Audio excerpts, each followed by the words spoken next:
any questions, we're running a little bit early, which is fantastic. So that just gives us a little more time with Shay. So John, I'm going to ask you to go ahead and introduce Shay this morning.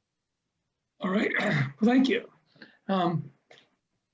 Here at Rotary, we're the largest service club in the world with over 1.2 million members and over 200 countries.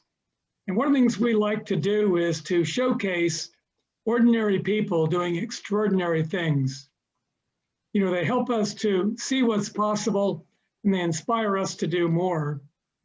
One of those very special people is Shay Givens. I first met Shay about 4 years ago when she spoke at the Inglewood Club about what she's doing, and I was blown away. I asked her to come and speak to our club.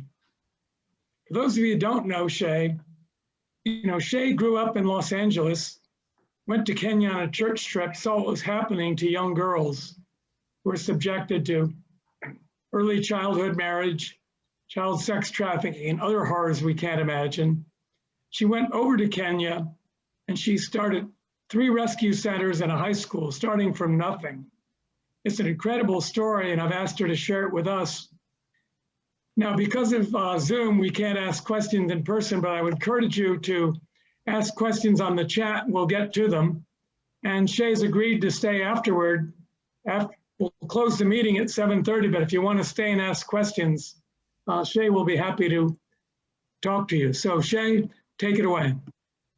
Awesome. Once again, I'm so happy to be here with everyone today, and I'm looking forward to sharing some of the updates. Amazingly enough, I have been with your club before, and I just remember everyone was just so warm and so inviting, and it was amazing. And so I'm really happy to be back with you today.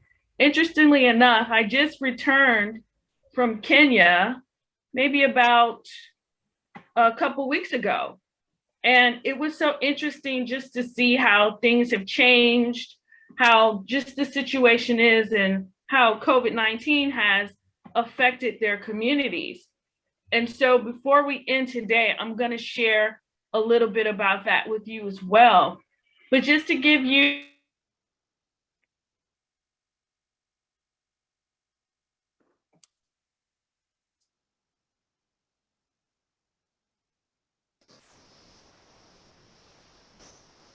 Uh-oh. It looks like she's frozen, so.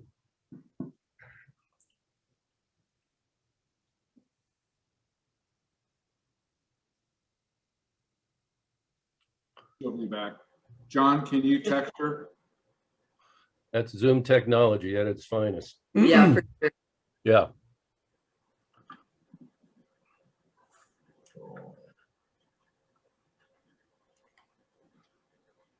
John, let her know that she might need to actually log out. Oh, She did. I just saw that she logged out. She'll probably be back in just a moment. Hey, John, how many times has she spoken to our club? I know I've seen her once, but you're muted. John, you're muted.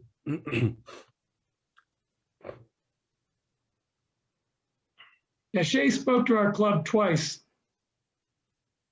And the first time she spoke to our club was what, about 4 or 5 years ago? It was December of 2017. Okay. I think I saw her about 2 years ago at North Ranch. Pretty amazing story. Hey, while we're waiting, can you touch on your relationship with Robert and Olivia and how the relationship got started?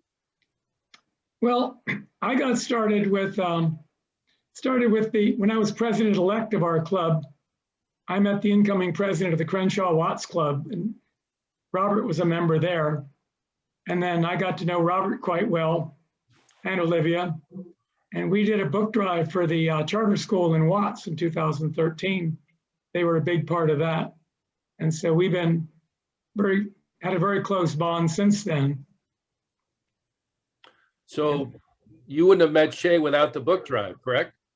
Well, the book drive led to the relationship with the club. And then I went to see Shay's presentation at their club in early 2018 while she was back from Kenya. And then I was blown away. I asked her to come and speak to our club.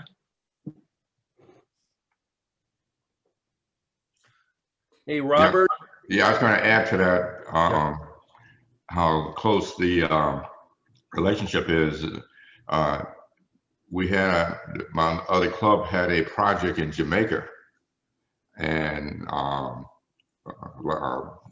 helping libraries and literacy and so forth. John flew to Jamaica to participate in that project. So he has two clubs that have a very, very warm impression of him. You figured it out? Uh-oh. You better get back on, so we're talking about you. Randy, will you mute John? Speaking of John. There we go. There we go. Yeah, mute him so I can start talking bad about him. Yeah. So John flew to Jamaica. Wow. And we had another project honoring women in aviation. And I left some of my material at home, and I had to leave the presentation, try to go back to my home several miles away, and my battery died. John came down and jump-started my car so I could go do this. So we have just enjoyed a very warm relationship, and I'm grateful for that, and for you guys too. Olivia and I really look forward to seeing you guys again. It was your club is such a warm club, and we don't mind getting there early in the morning. Because we get a chance to spend time the previous evening with you guys, some of you guys, Joe and John and I, and Olivia, for socializing the evening before. So that's what I really look forward to. Skip the projects. I really want to just see you guys again, have some fun. So yeah, I think I think everyone's kind of looking forward to that again, aren't we? Absolutely. Yeah. After a while, I'm zoomed out. When you have 3 and 4 Zooms a day, you just gotta, Yeah. So have you at the Inglewood Club, have you guys been meeting by Zoom every week, or? Yes, we have. We have maintained a weekly meeting schedule. We still try to get out into the community. We're excited. It looks like the casino is going to open up in July. Oh, there she is. She's back. I stalled as long as I could for you, dear. Good one, Robert. Thanks. Oh, she's back. Oh, she's back, or she's not back. I'm back. I can stop talking about you now. Okay, guys, I'm really sorry. I'm so happy everyone is patient when it comes to this whole technical Zoom issues nowadays. I really appreciate that. So what I'm going to do, I'm not sure exactly where I left off, but I don't give up. So I'm going to go ahead and share my screen again with you. Hey, Shay, And then I'll just kind of. I think you said you were coming back from Kenya. That's about all I remember. Okay. Yeah. Okay. So I just got back from Kenya a couple of weeks or so ago, and it was very interesting to see kind of how things are a little different, especially since the whole COVID-19 situation and everything affected them as well. And so I'll share a little bit more about that with you as time goes by. But what I wanted to express to everyone is that this whole organization and this mission didn't just fall in my lap. Actually, I went to Kenya on a mission trip some years back, and I went with the sole purpose of meeting people, sharing my faith, being a part of people's homes and communities to encourage them. And interestingly enough, I started meeting women and girls in the community who had never learned how to read and write. And it was interesting because the men were educated, but quite a few of the women weren't. And so I just started asking questions and I wanted to know why. And so the women started telling me that education was not encouraged in their families. Their fathers, their boyfriends, their husbands said, well, there's no purpose for a girl or a woman to go to school. So that's not something that we do.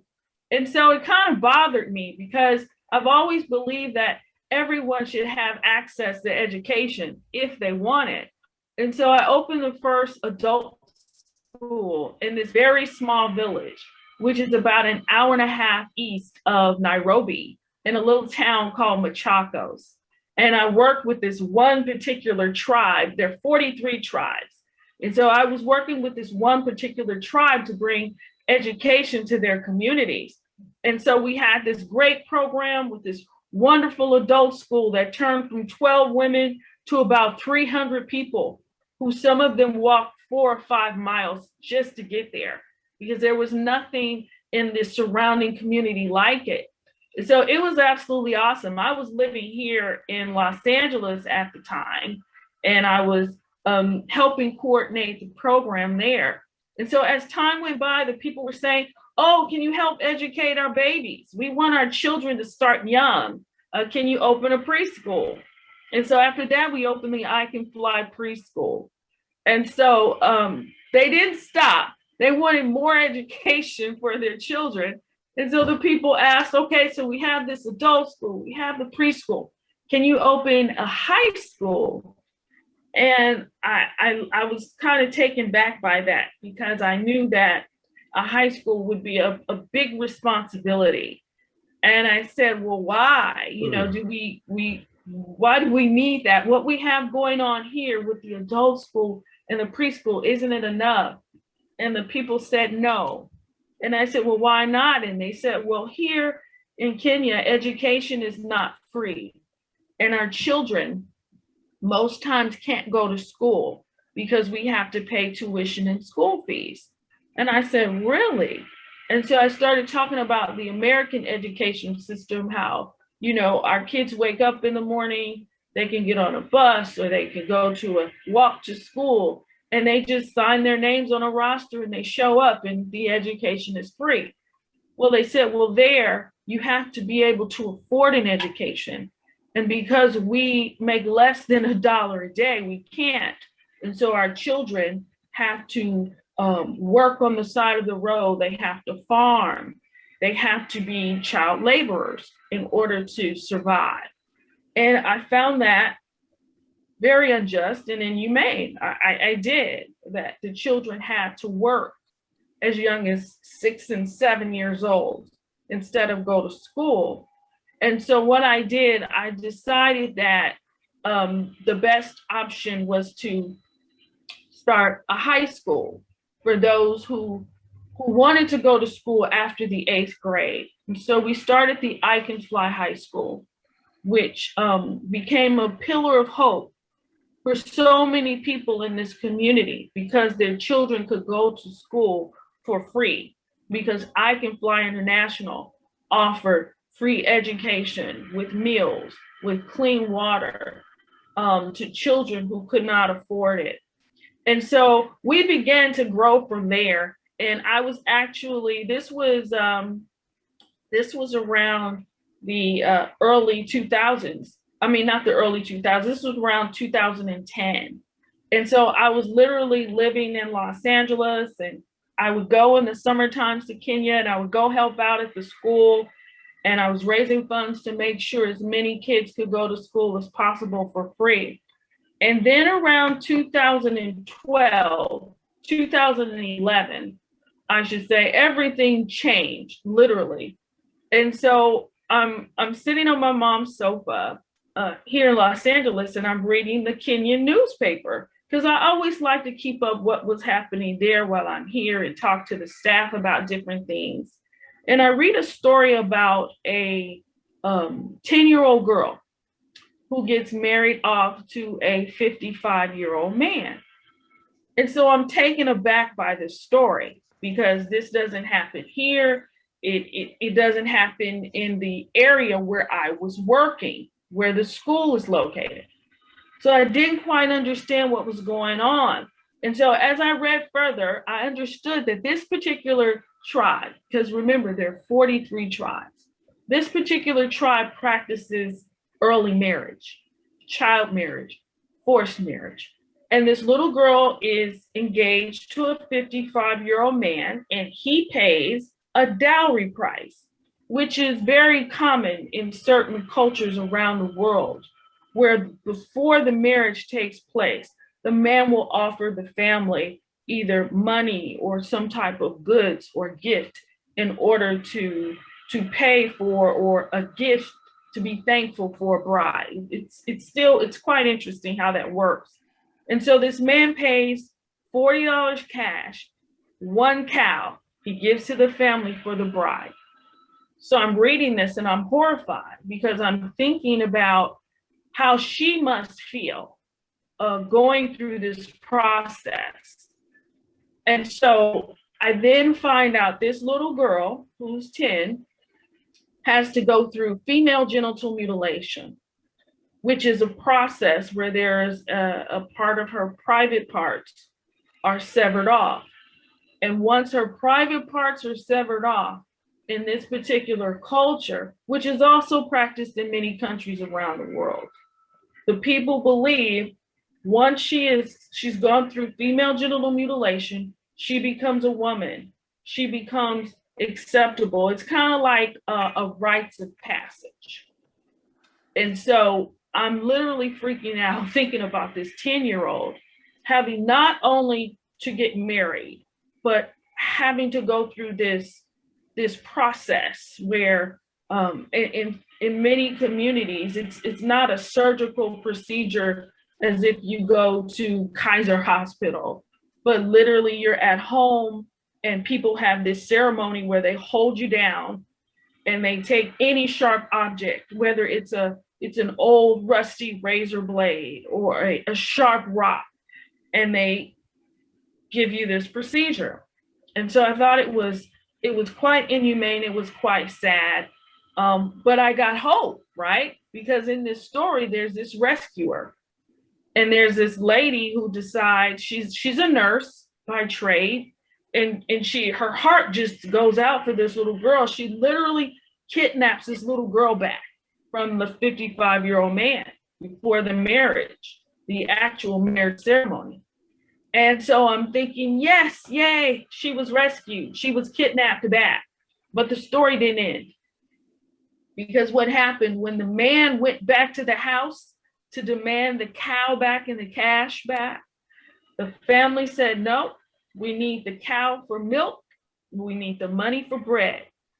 So we will allow you to marry the 6-year-old younger sister to replace the 10-year-old that was rescued. After that, I said, my heart couldn't take it. And so I cried. I had a talk with God. Not a fun talk, more of like, why? How can you allow this to happen? Some of us have had those talks with God at different times in our lives. Well, that was the time I had to talk. And as clearly as I'm speaking with you today, I hear this voice. And I hear the voice of God say to me 3 words. And those 3 words were, go get them. And I'm literally thinking I'm going crazy. I'm thinking I'm hearing things.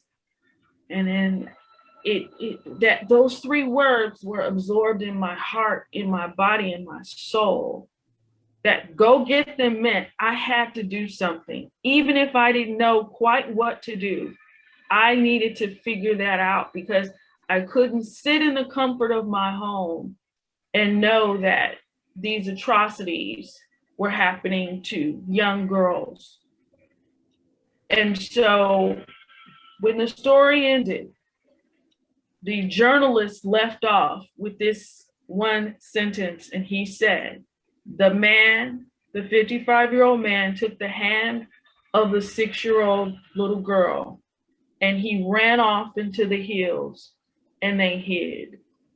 And that was the end of the story. And so I knew this little girl was gone.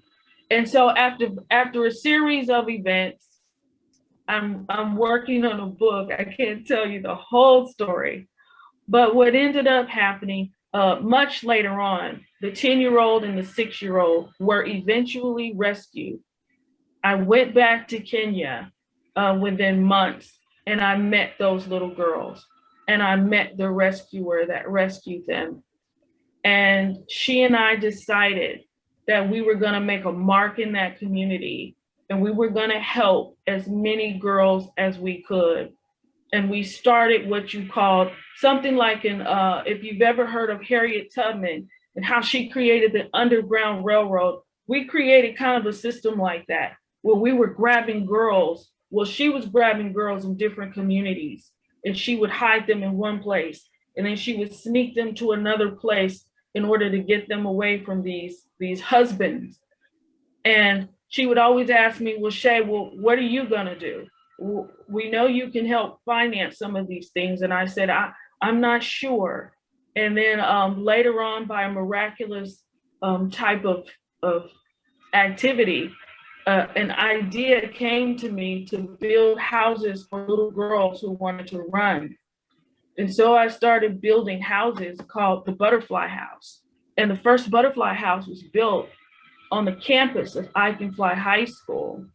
And we considered the Butterfly House to be a place of refuge for young girls who wanted to run away from early marriage or run away from female genital mutilation.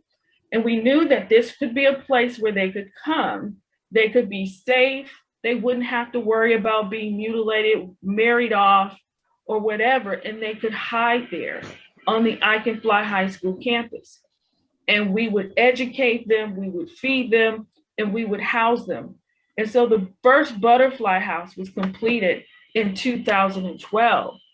And if you look at the photo here, you can see that the house was beautiful, and it was like a utopia for many of them, because they never really had a place where they could feel safe, because they were always in jeopardy of being married off.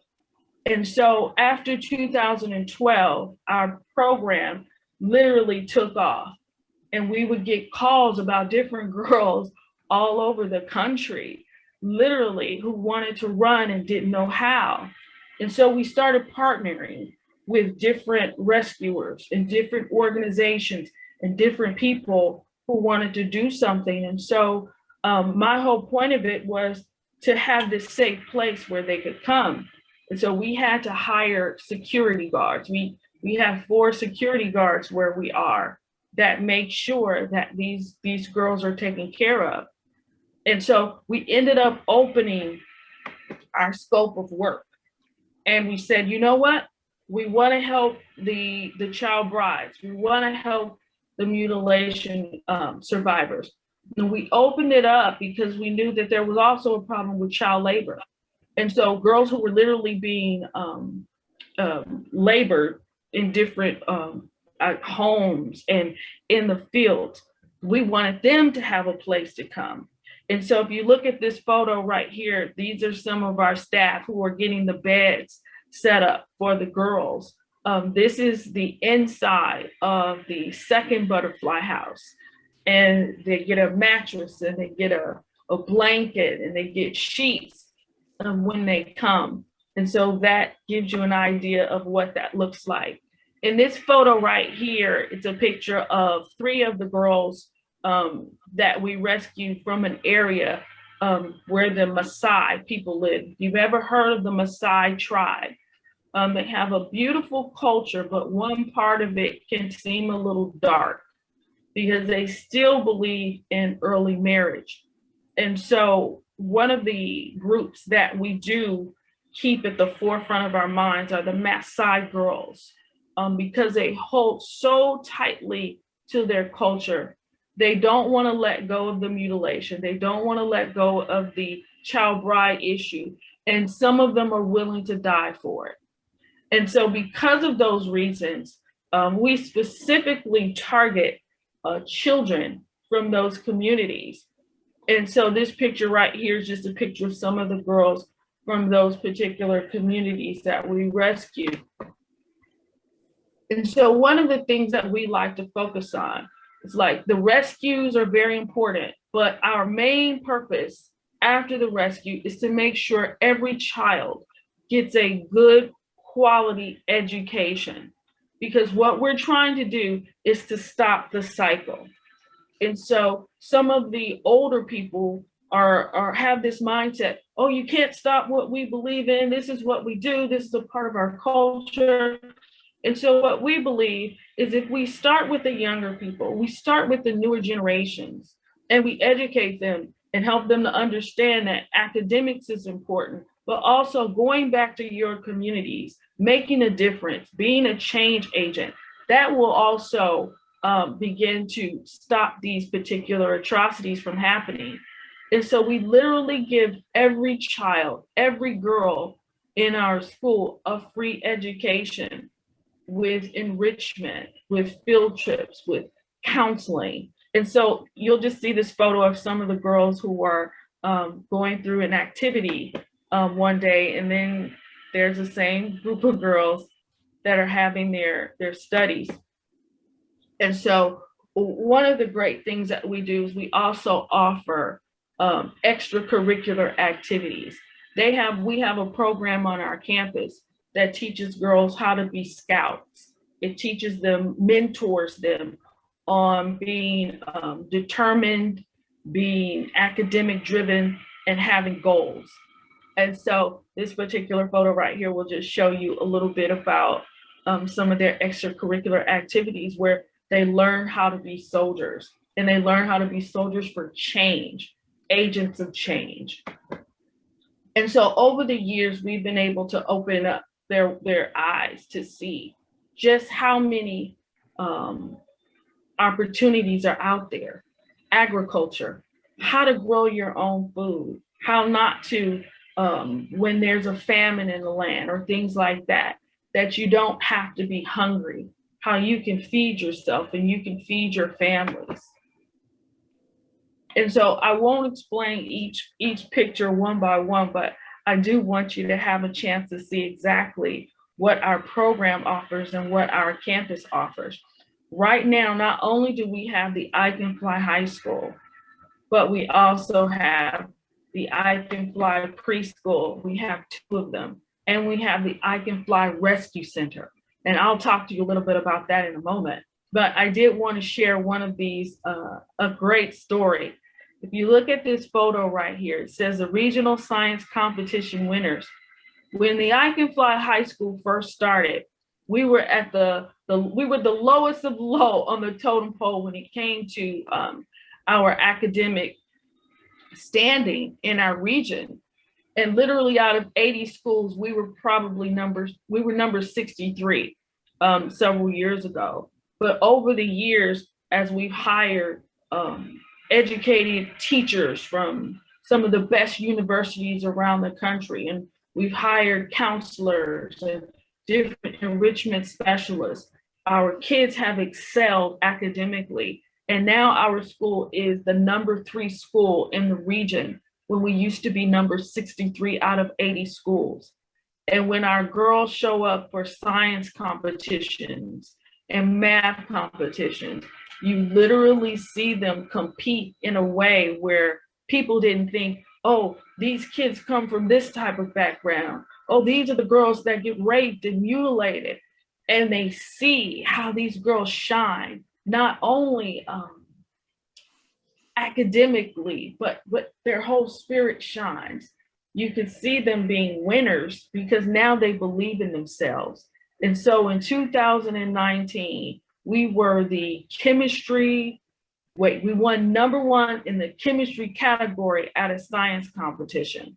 So this was very huge, not only for them, but also for me to believe that no matter where they come from, no matter what they've been through, no matter what someone has done, these human rights abuses that have happened, these girls, when they get the right care, when they have the right backing, they can do anything. And so that's one of our great stories. Literally the end of March, We took them swimming. We took them on a field trip. This is a senior class field trip. And there was another picture where I'm in the photo, but I didn't want you guys to see me. So this is a senior class photo, and most of them had never learned to swim. Most of them had never been in a swimming pool before. And if you could have seen their faces, it was like a light bulb went off. And some of them came to me and said, "We've never gone swimming before." I asked some of them, there were 2 girls out of the group, and this is not part of the presentation, but there are 2 girls who were part of the group, and they said, "Well, we already knew how to swim." And I said, "Well, wow, good for you." And I said, "Where did you learn how to swim?" And they started sniggling, and they said, "Oh, we learned how to swim in the river." And so I said, "Okay, that's good too, but never in a swimming pool." And so one of the things that we like to do is not only offer the rescue service, the education, but the enrichment is so key in order to give them different experiences outside of what they would have where they come from. And so this was a great undertaking. The I Can Fly preschools are very, very, very, very important in our community, because what we've learned over the years is the foundation of the child is the key to them becoming productive adults. And so the I Can Fly preschools are doing very well. We are the #1 early childhood education program in our sub-county. And so we have about 75 children in that program right now, and they're doing quite well. So I will speed you up to one of the latest things that we did, our newest program. So around 2017, the end of 2017, I received a call from a lady in Western Kenya, in an area that's near the border of Tanzania. I received this call from this lady who says, "Shay, I need your help." She says, "I have 20 girls sleeping on the floor in my house." And I'm thinking, 20 girls on the floor in your house in the middle of nowhere. And I said, "What's going on?" She says, "Well, I have girls here who are runaways. And so," she says, can you just help us out?" And I go, no, hold on, there's a process. So what I did, I sent some of the I Can Fly team from Machakos, which is in Eastern Kenya, all the way 10 hours to Western Kenya to go to this house and find out why these girls were sleeping on the floor and what is happening. And so I literally had these grown men, her team members, call me in tears. They said, "Oh, we have a girl here named Esther. Esther is around 13, 14 years old.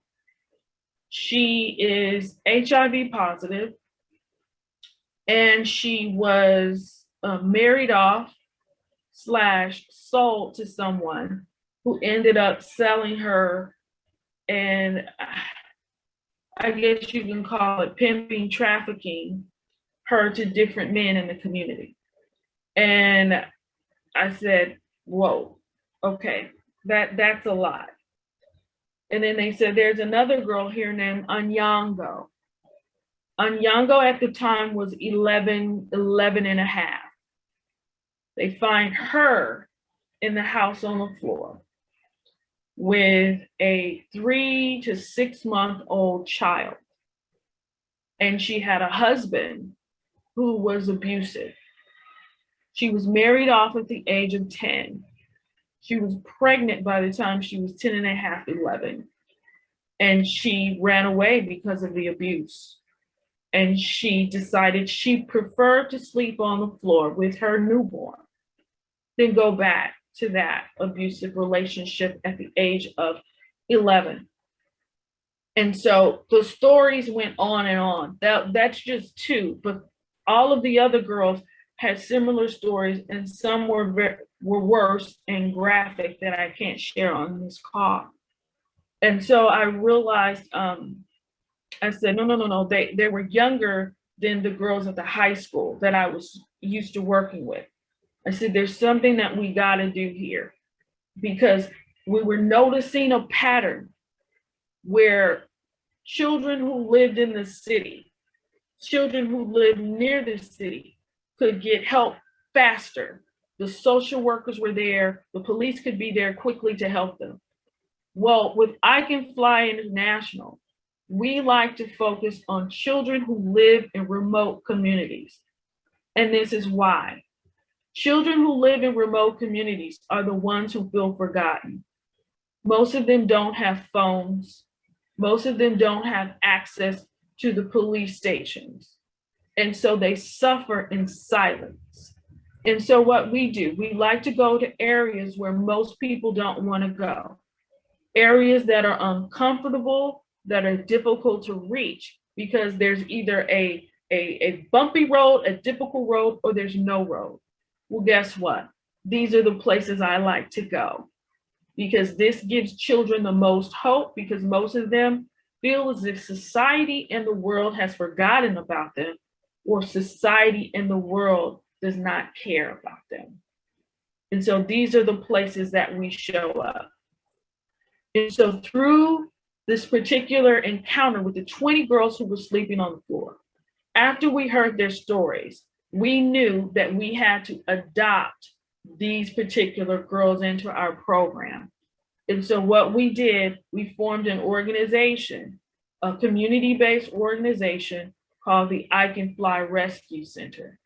And we put up houses that were temporary houses just to get the girls off of the floor, get the mattresses, etc. We formed relationships with the police in the nearby community. And we told them how important this was. If they could be a part of it, we'd be appreciative. And we got the police on our side. And so this photo that you see here is a picture of a 12-year-old girl, a 7-year-old girl, and a 5-year-old girl who were getting ready to be trafficked across the border into Tanzania to either work as child laborers or be married off. And so the I Can Fly Rescue Center is making strides, because we are able to partner with the police, to partner with the nearby social workers in order to grab as many girls as we can and bring them to our rescue center. We've seen an uptick, especially since this whole COVID-19 thing happened in March of 2020. We've seen an uptick in human trafficking cases. And so this photo here is a picture of some girls who were hidden in a particular home, who were getting ready to be sent to another location in order to be sold. And thankfully enough, some of our team members were able to grab them before they were sent to be laborers. But that's just a quick photo of some of those girls. And so once the girls come to our rescue center, this is the outside of the rescue center, which is 10 hours from the high school. They were given mattresses and they get a uniform, and they are immediately counseled and told that they are special people. Here's a picture right here, it kind of blew me away. One of our team members was called to the jail to talk to some girls who were rescued from early marriage. And unfortunately, the authorities didn't know what to do with them because they were so many. And so we took a picture of the girls who were sleeping on the floor of this jail cell one day. And so I told her immediately, there were too many. There's so many. Sometimes we can't, well, most of the time we can't take them all, but we try to grab as many girls as we can who get in these situations. And so this picture was taken in the summertime, summer 2020, last year, of these girls who were sleeping in a jail cell, who were just rescued. And so the inside of our rescue center, this is what it looks like. When we decided to start the rescue center, we knew we had to do something quick to get them off the floor, and others were coming. And so we put up a temporary house made of iron sheets, iron roofing sheets, with a little bit of wood And so it's clean, it's safe, it's secure. And so these girls have been living in this house for about 3 years now. And these are some of our girls. The first little one on this top bunk, her name is Brenda. And she was a survivor of human trafficking and rape she's 11 now, since she was 7 years old. And so she's been with us and she's growing and doing well. So as we continue our program, we like to focus on the enrichment because we want to give the children a wide range of activities that can help them grow.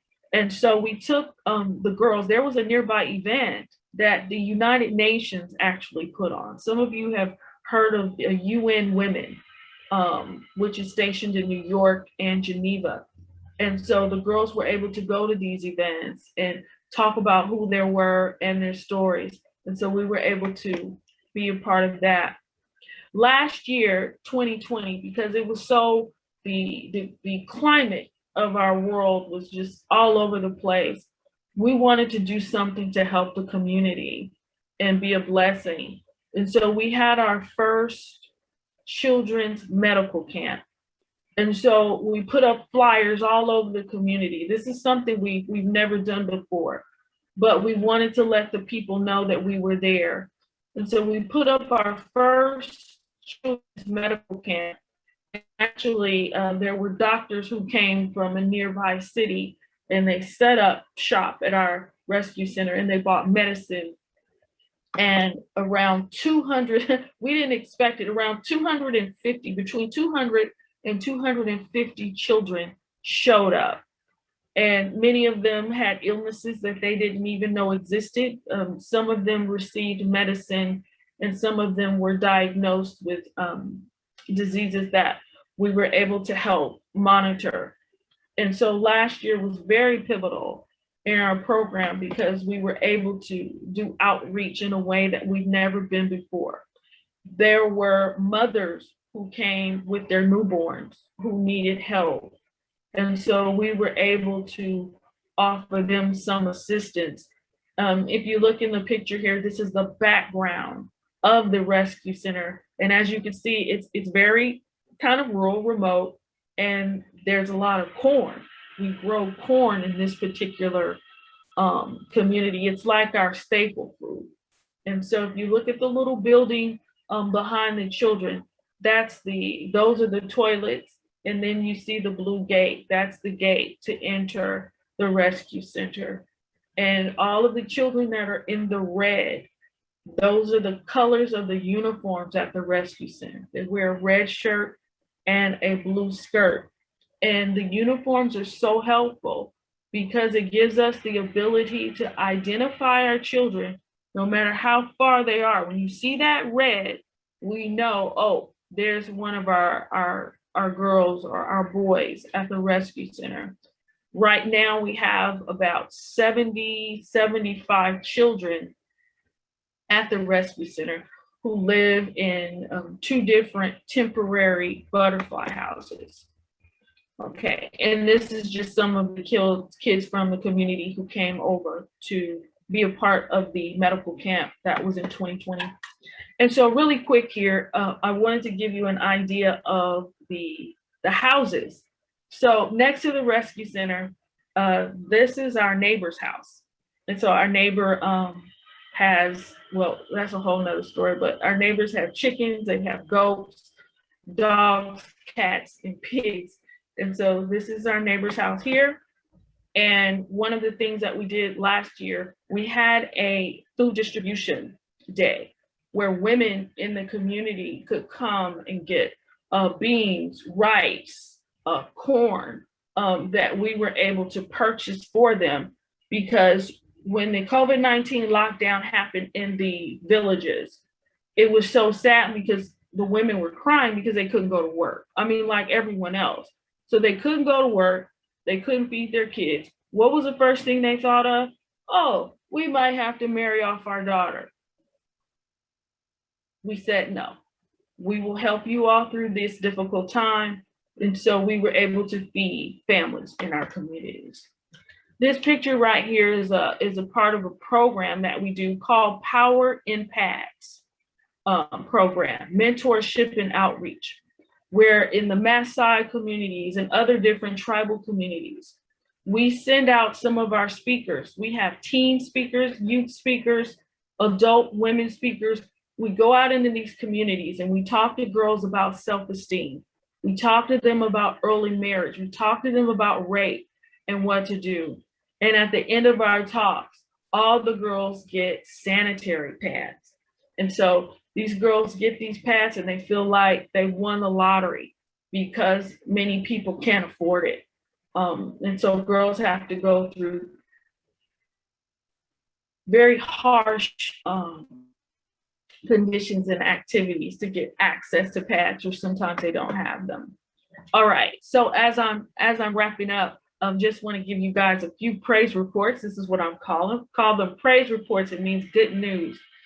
And so as a result of us needing more space and telling folks about some of our needs, at the I Can Fly High School last year, we were able to start building new classes, new offices, and a science lab. And so in the summertime of 2020, we were able to start building 4 new classes at our high school location. And so here are some of the pictures of the I Can Fly High School campus, where you can see kind of an overview of the blue roof with the classes, the dorm, and the old offices. And if you look below, those are the new classrooms that we've been building. We've been working really hard on this for the last, I'll say, 9 months. It hasn't been easy, but we've been making it happen. And so when I was there a couple of weeks ago, we finished painting the new classrooms. And if you look here, you can see this was a freshly painted classroom that was finished the middle of March, actually a month ago. And then we put the boards up for the students. And these are some of the girls in that new classroom. And let me tell you, they were so excited because they hadn't seen a classroom so beautifully done. All right. And then these are just some of the girls. I took a picture of them in the mask because it looked so weird seeing girls in a mask on our campus. And so that's just a photo of them. And then as I end this presentation, this is one of the statements that I make everywhere that I go. And I tell people, our mission continues until all children are free. Because people often ask me, okay, so when is this gonna stop? So when does it end? There's no ending until all children are free. And so until that happens, we are going to continue rescuing, we are going to continue educating, and we're going to continue empowering children. And so for those of you who would like to read up and find out more about what we do and who we are, there is our website address at the bottom, icanflyinternational.org. Tell your friends, tell people that we are here, and we're doing amazing work around the world. And if you want to reach me personally, there's our email address, info@icanflyinternational.org. And so thank you all so much for listening. Thank you for being a part of what we do, why we do it, and taking time out of your schedules.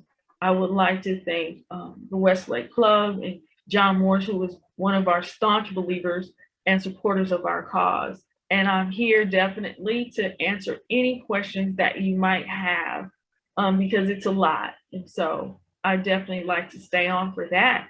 And at this time, I would like to turn this over to the club leadership. Thanks so much.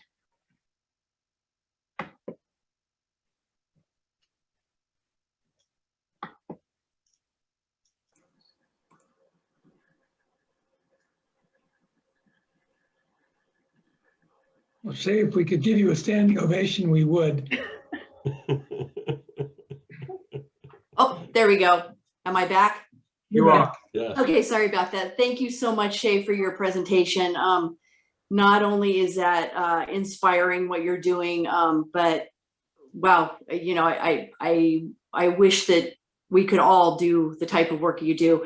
Before we take questions and answers, I would like to, on behalf of our club, present to you and I Can Fly International a check for $1,500 to continue your good work and help out in some small way the young ladies and young women that you are so graciously helping. So thank you so much. I want to also, we're a little behind, and I want to make sure that everyone that has an opportunity, or everyone that wants to ask questions, has an opportunity to do so.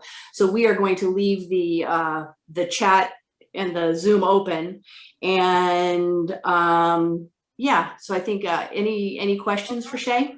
Laura, how much? Yes. How much does it cost to sponsor a girl for a year?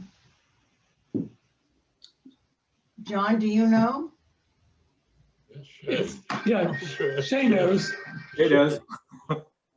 Oh, thank you so much. To sponsor a child is $68 per month or $800 per year. Thank you. Great project for the. And other questions? I have a question. When you go to these villages to rescue the girls, is there a danger for you guys, or do the families try to come and get them, or what is the safety like for you and the groups and the children? Yes, there's always a risk. Interestingly enough, Marissa, when I first started, the risk was higher. I didn't know what I was doing, and my life was threatened a couple of times in the beginning. And as I grew and got wiser, I began to understand, number one, you go with people who speak the language, and then you try to go with people who are involved with some level of law enforcement. And so we form relationships with local law enforcement guys who now go with us. So we don't go alone. And when the police are with us, it makes the rescue 10 times easier. So that's how we do it now. And it works. Thank you. Thank you so much for what you do. It's incredible. Thank you. Shay, are you seeing a shift in the elder community and the cultural mindset that has been there for millennia? Are you seeing any movement there? Yes. In the Maasai communities, we're seeing fewer mutilation cases. We're seeing fewer mutilation cases, and we're seeing fewer marriages. Now, there's another community that we just that we adopted a year and a half ago. We're seeing an increase in cases. Wow. And so we're trying to figure out what's going on because there's another lockdown that was imposed 2 weeks ago, right?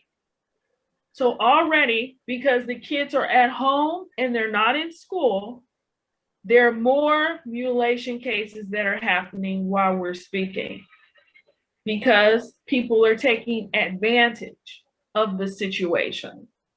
So like in the Maasai communities, we see it going down. We're like, yes, not a lot, but a little bit. But in another community, it's going up.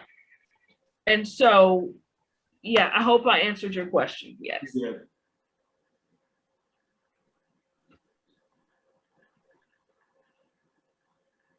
All righty. Any other questions? Yes, Shay, I had a question. You were talking about you're working with law enforcement. So what are the laws in Kenya about child marriage and mutilation? Is there support there just through the legal system? Yes, what happened with female genital mutilation, it was actually outlawed in 2012.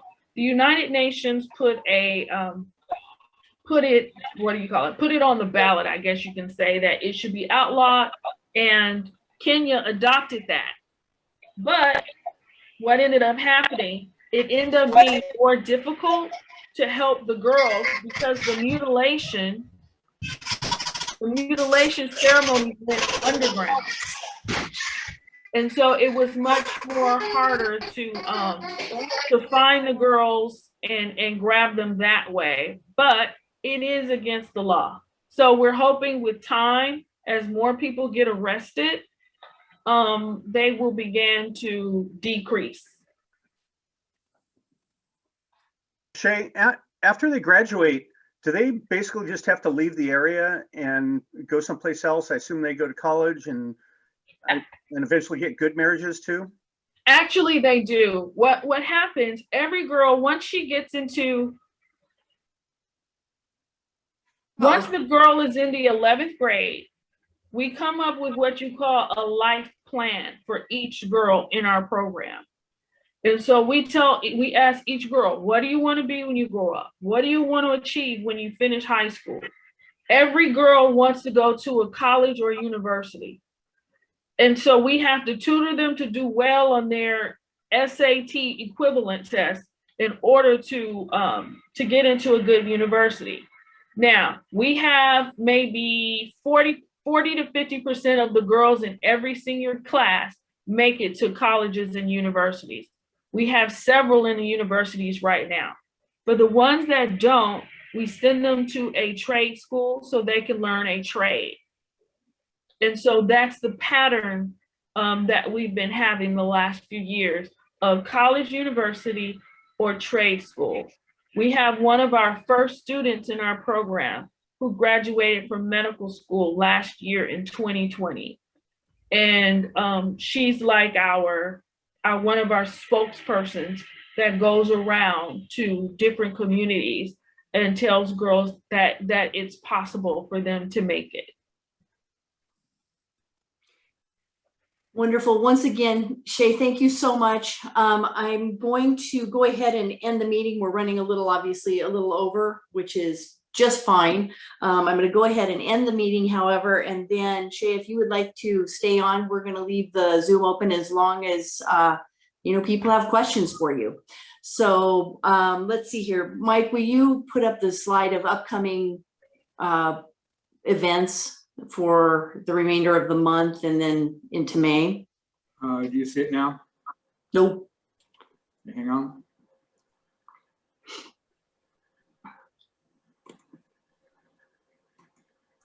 Okay, where are you?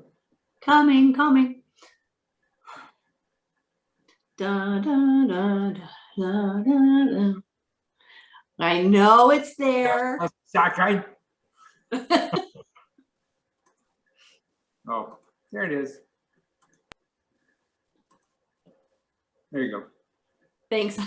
Okay, so next week, April 30th, we have Wade Nomura coming to talk to us about his new book, Creating Destiny. And then May 7th, we have two things coming up. The Foundation Gala, as well as our program, The Life and Trials of the Gentleman Pirate. So that should be kind of interesting. I'm intrigued by that. Let's see here. Marissa. Oh, yep, there's the gala at 7 o'clock. If you have not already received information about the gala and the step down, just go on to the link to register for that. And if you have not received it, it will be going out again shortly. We're trying to get that out as often as possible. So let's see. Marissa, are you still there? And would you be so kind as to lead us in the 4-way test? Sure. Okay. Of the things we think, say, or do. First, is it the truth? Second, is it fair to all concerned? Third, will it build goodwill and better friendships?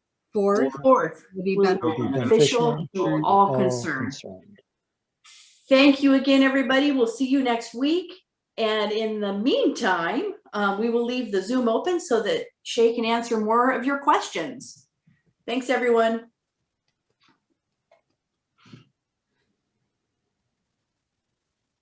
All righty, there we have it. So any other questions for Shay? Yeah, Shay, I have a question. Go ahead. You go ahead. Oh, thanks, John. Do you find that the people in the villages, the parents, and do you think that their view of marrying their girls off early and genital mutilation, that's changing their views, or how is it impacting them? Interestingly enough, we've talked to some of the moms. Like when I see the moms, I get more excited sometimes about them because I want to get into their heads and find out what they're thinking. And so I remember the last mom that I talked to, and I said, do you think it's okay what happened to your daughter? She said, because she was, her daughter was married off to an abusive man when she was 12. And the mom goes, no, I don't like it. And I said, well, why do you allow it to happen? She said, well, it happened to me. Like, I don't like it, but because it happened to me, this is the way it is, then it's okay. And then I said, because it happened to you, I said, well, don't you want it to change? She said, I want it to change, but I'm not powerful. So I said, okay. So the moms don't like it. The moms wanted to change, but they feel powerless. And so it's that old school ideology that tells a woman, you have no voice. You're a girl. You're a lady. Stay quiet, stay in your place. And so that culture continues. The younger generation, our girls, they're speaking up. They're speaking out. They're saying no more. And they feel sorry for their parents because they can see that their parents are stuck. And so we know it's an uphill battle that's gonna take time, but the new mindset, the girls want change. Thank you. What about the men? Is there a way, I mean, even within the tribal construct, is there a way to reach people at the top so they have influence? I mean, has missionary work been effective there at all that can help change the culture on that too? Well, the beauty is that because in each small community, you have a chief. And so it's like going to the local mayor and telling them your grievances. And the chiefs, some of the chiefs don't like what's happening to the girls. And so they're on our side and they're saying, we want to help Shay, we want to help I Can Fly. And so we're going to call them when we hear one of the girls in our community is being threatened off to be married or mutilated. They will call us. And so we've been able to do a lot of great work and do a lot of rescues the last 2 years because we have a couple of chiefs who are on our side. Now, there's another community where the men they hold on to their culture and they're like, nope, we're not changing, we'll die for it. We don't know any man that's willing to go into that community and deal with that mindset because they're afraid as well. And so we're like, well, we'll just keep kidnapping your girls back because you guys don't want to change.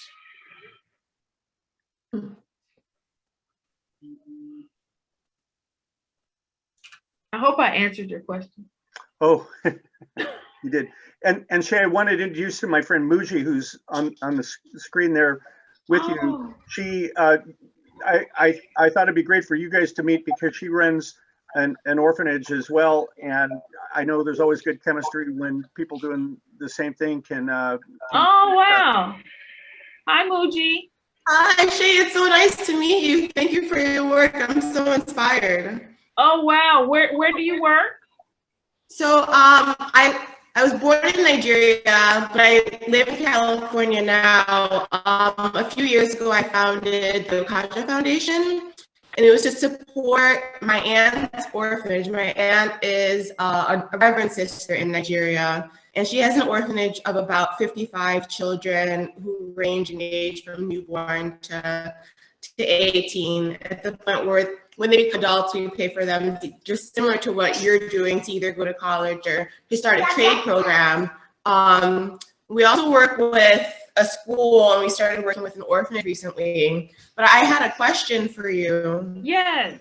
So with the children that we support at the orphanage, what we find is that, and I'm aware of this because I'm Nigerian, is that there's such a stigma with mental health and acquiring mental health services in African countries as in many other nations. You know, America is really different in that regard and doesn't have that stigma. So recently we realized that was something that was really important, because these kids have experienced trauma, separation from their parents, trauma to varying degrees. So what have been some of the challenges that you have faced in that regard in terms of mental health?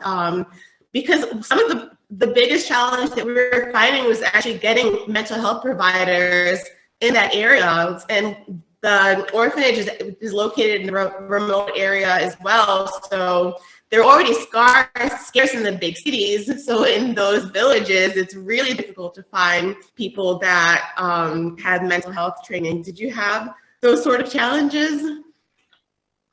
Yes. Everything that you said is exactly the biggest challenges that we have. When we have identified counselors that are experts in the area of trauma, most of them don't want to go into the rural communities because it's very inconvenient. And so that has been our biggest challenge. They'll come one time and then they'll look around and they'll go, oh, no, because they've been educated, they've been exposed to modern amenities, for lack of a better term. And so when they come to the rural communities and they don't see a toilet that flushes, they don't have good cell coverage, they run away, they don't stay.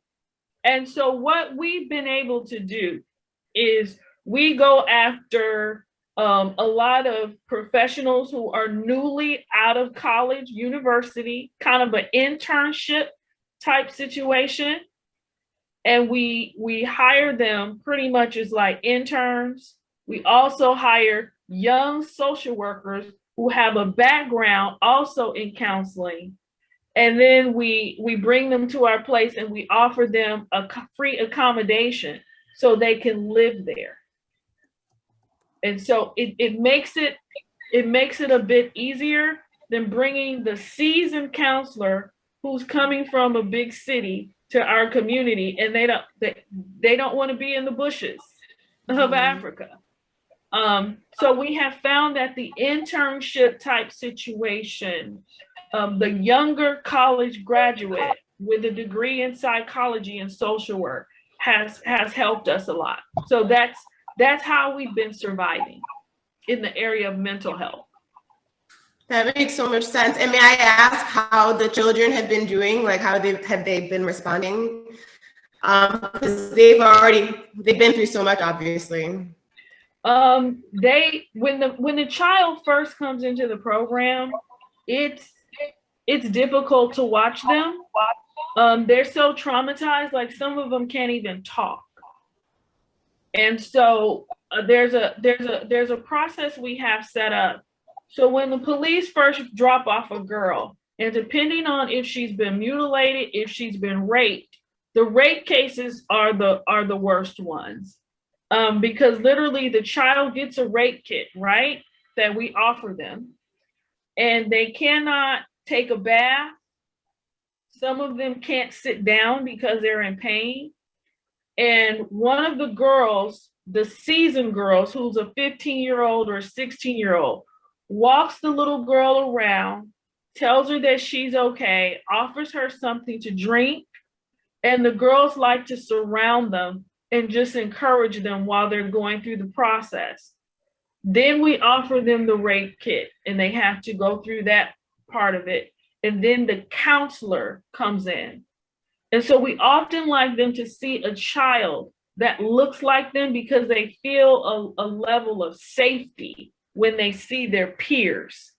Then we introduce the adults to them that go through the process of asking them the questions of what happened, how are you? And we found that that has been the most beneficial to the child coming into the situation where they're separated from their families and they've been assaulted. I hope I answered that question. You did. Thank you. Thank you You're so welcome. much for everything you do. Thank you. And your son is very cute. Thank you. Sorry if he was causing some noise earlier. Okay. And I would love to reach out to you if it's okay. I saw your email address. So is it okay if I email you? Yeah, email me anytime. Anytime. That would be great. Thank you. Thank you. Shay, what is after the girls have grown, what is their desire to stay in their communities? Or is there, at that point, are they out of their, kind of that familial community and now off kind of just on their own now? What is that like for them? Well, I'm just wondering how many, do some of them go back to their families? Because I'm trying to think, now these young girls have a completely different mindset and a different understanding, are more empowered and things like that. So are they taking those messages back to their community and their family, or are they kind of off on their own to now almost begin a new culture, so to speak? When they go back, they want to help. All of them see the difference of the difference of getting an education and then staying in the village and continuing these harmful cultures. They want to go back and help the others. One of our success stories is a girl named Rebecca Nabala. And Rebecca was here in the United States in 2017, and she told her story of going through female genital mutilation. And Rebecca graduated last year. She's now a freshman studying social work at a university. Rebecca is already putting together a coalition of youth that are going into different villages in her county to do mentorship talks that are anti-female genital mutilation and anti-early marriage. So what she's trying to do, she's trying to help educate her entire county in order to help the people understand this is not the right way. So she wants to go back. All of them want to go back because they love their home. They love where they come from. It's just this dark piece that they want to change. And so actually at the school, we train them to go back. That's what it's all about, is creating a cycle of change. Right.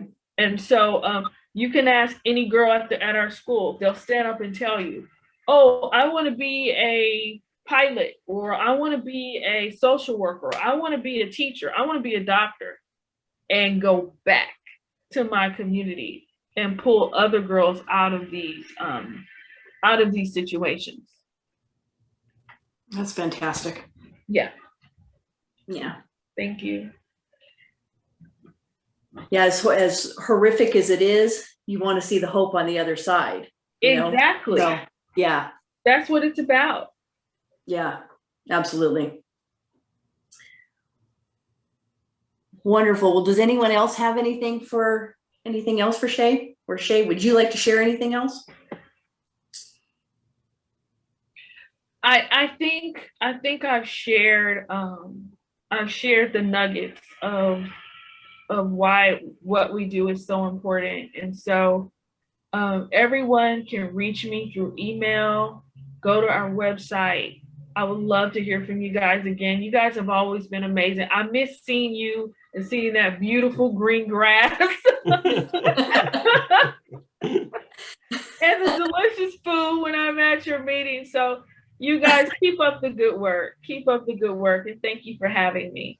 Thank you. Absolutely. Well, you're welcome anytime, you know that. So as soon as we get back in person, then we'll have you back again. I love it. I'll be there. That's fantastic. Thanks, Shay. Thank you so much. Thank And you. John, thanks for Always good to see you setting all again. of this up for us. My pleasure. All righty, Bye-bye. everyone. Have a great day. You too.